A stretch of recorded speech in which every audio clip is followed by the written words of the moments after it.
राज्य परिवहन महामंडळ आगार व्यवस्थापक कार्यालय पुसद येथे कनिष्ठ लिपिक पदावर कार्यरत कर्मचाऱ्याकडून आगार व्यवस्थापक याने लाच घेताना लाचलुचपत प्रतिबंधक विभागाच्या अधिकाऱ्यांनी रंगेहात पकडल्याने एकच खळबळ माजली आहे।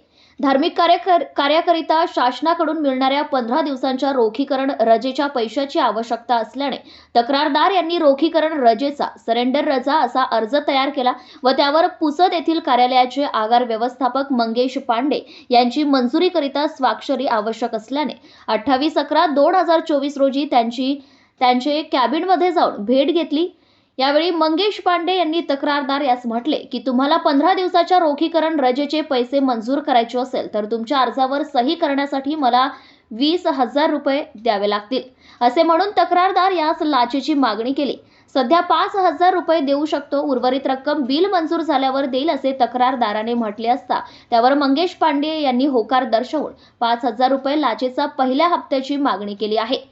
आगार व्यवस्थापक कार्यालयाचे आगार व्यवस्थापक मंगेश पांडे यांनी तक्रारदाराचे 15 दिवसाच्या रोखीकरणाचे सरेंडर रजा पैसे मंजूर करायचे असेल तर त्या अर्जावर सही करण्यासाठी 20,000 रुपये लाचेची मागणी करून पहिला हप्ता म्हणून 5,000 रुपये घेऊन येण्याचं सांगितलं आहे व उर्वरित रक्कम बिल मंजूर झाल्यानंतर देण्याबाबत सांगितले।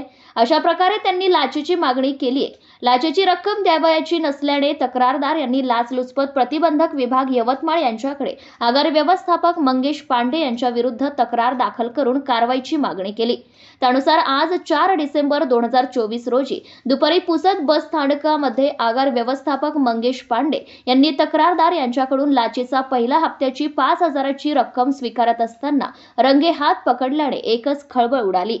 पांडे यांना रंगेहात पकडल्यानंतर त्यांच्यावर गुन्हे दाखल करण्याची प्रोसेस चालू होती। या कारवाईने लाचखोर अधिकारी कर्मचाऱ्यांचे चांगलेच धाबे दणाणले आहेत। प्रतिनिधी उमेश राठोड, पुसद।